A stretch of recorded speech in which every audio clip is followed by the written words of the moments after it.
Здравствуйте, друзья! Осознанные сновидения. Если вам 30 лет, вы проспали уже почти 10. Это было бы не так обидно, если бы сон просто давал вам отдых, а не отнимал взамен ваше «я».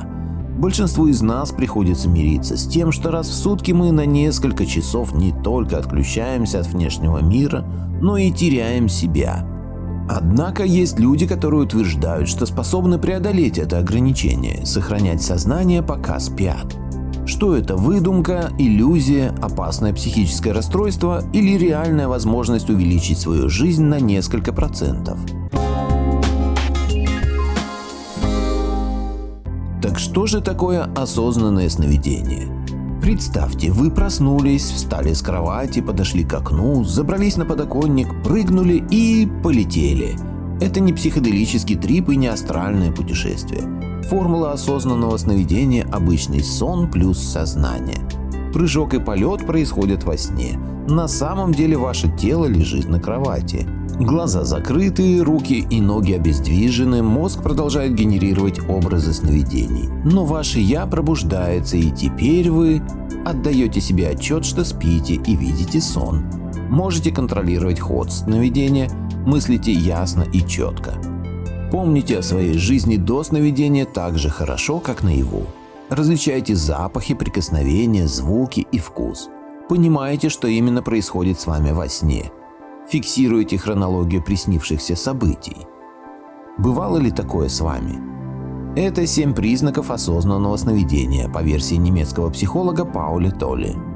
Стивен Лаберж, гуру и основоположник научного подхода к осознанным сновидениям, считает, что контроля в осознанных сновидениях изначально может и не быть. Да, вы просыпаетесь внутри сна, но, как и наяву, не все происходящее подчиняется вашей воле. Бессознательное продолжает строить декорации и развивать сюжет, в котором ваше «я» выступает лишь одним из персонажей. Чтобы получить полный контроль, нужно развить эту способность. Осознанные сновидения нужно расценивать как особое и уникальное состояние, в котором ваш мозг проявляет необычные качества. Отныне возражения скептиков не принимаются. Из класса эзотерики осознанные сновидения переходят в разряд научно подтвержденных, задокументированных и невероятно важных явлений. Наяву у нас есть сразу 2 вида сознания. Первичное охватывает непосредственное восприятие и эмоции. Вторичное отвечает за их осмысление, позволяет нам взглянуть на себя со стороны. Во сне мы на это не способны. Любая эмоция захватывает нас целиком, а случайная мысль о полете сталкивает с края небоскреба. Потому что засыпать значит терять вторичное сознание, но только если это обычный сон. В среднем человек проводит около 6 лет своей жизни во снах, в так называемой фазе быстрого движения глаз. То есть около 2190 дней или 52 560 часов мы тратим на просмотр сновидений. Несмотря на то, что мы можем испытывать эмоции и чувства во время сна, наше сознание находится в состоянии, отличном от того, когда мы бодрствуем. Вот почему сложно отличить сон от реальности, и мы часто принимаем то, что пришло к нам во сне, за действительное положение дел. Но есть люди, которые могут испытывать осознанные сновидения, во время которых часть сознания остается бодрствовать. Благодаря этому осознанное сновидение можно контролировать. Что-то вроде увиденного нами в фильме «Начало» с Леонардо Ди Каприо. Осознанные сновидения известны науке давно, но по-прежнему недостаточно изучены. Однако последние исследования свидетельствуют в пользу того, что это состояние является пограничным. Мы одновременно спим и бодрствуем. Осознанные сновидения – одни из многих аномальных явлений, которые могут возникнуть во время сна. Пример другого такого явления – сонный паралич, из-за которого вы просыпаетесь в ужасе и не можете пошевелить ни одной частью тела. Чаще всего он возникает сразу после того, как мы засыпаем, или непосредственно перед пробуждением. Сонный паралич испытывают более 30% людей, а 8% признаются, что он случается с ними довольно часто. Существуют также ложные пробуждения, когда вы просыпаетесь только для того, чтобы осознать, что все еще спите. О том, что такие пробуждения случались хотя бы раз за последний месяц, рассказал 41% людей. Наряду с осознанными сновидениями все подобные состояния тренируют нашу способность оставаться в сознании, пока мы спим. Ученые рассматривают гипотезу о том, что осознанные сновидения, сонный паралич, ложные пробуждения и многие другие подобные явления случаются в тот момент, когда наше сознание пребывает в гибридном состоянии между сном и явью. Исследования говорят, более половины из нас хотя бы раз в жизни испытывали осознанные сновидения. И это хорошая новость, ведь данный опыт позволяет человеку создавать желаемые сценарии во время сна. Существует свидетельство того, что осознанное сновидение можно вызвать и стимулировать. Во время недавнего научного исследования участников попросили подробно рассказать о своем последнем сновидении. Ученые обнаружили, что во время осознанных сновидений по сравнению с обычными люди становятся гораздо более проницательными, контролируют мысли и действия, активно используют логику и хорошо помнят все то, что случилось с ними в реальности.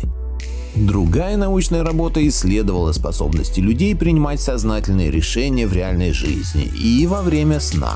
Оказалось, что волевые способности в высокой степени передаются из действительности в сновидение.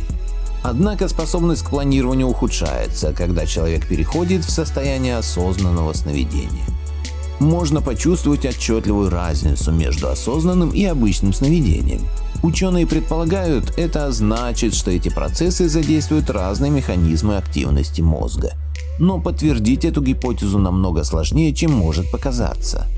Если бы ученые проводили для этого эксперимент, им нужно было бы сканировать мозг участников в течение всей ночи, а затем расшифровать полученные данные, чтобы отличить осознанное сновидение от обычного. Гениальные работы по изучению этого вопроса привели к созданию коммуникационного кода между людьми в состоянии осознанного сновидения и исследователями. Перед началом эксперимента участники и исследователи договорились об условном знаке, например, 2 движения глазами вправо. Когда люди погружались в фазу быстрого сна, они могли подать этот сигнал, как только переходили в состояние осознанного сновидения.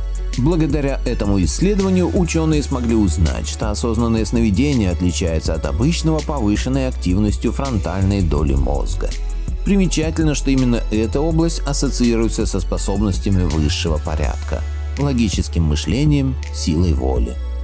Обычно мы можем наблюдать их проявление только тогда, когда человек бодрствует. Тип активности мозга во время осознанного сновидения гамма-волновой, а это значит, что мы задействуем различные аспекты нашего опыта – воспоминания, мысли, эмоции и используем их по отдельности и в симбиозе. Дальнейшие исследования показали, стимуляция фронтальной зоны мозга во время осознанного сновидения приводит к улучшению данных способностей человека. Другое исследование более точно указали регионы мозга, участвующие в осознанном сновидении – это лобная доля и предклинье. Таким образом, предположение о гибридном состоянии сознания только подтвердилось.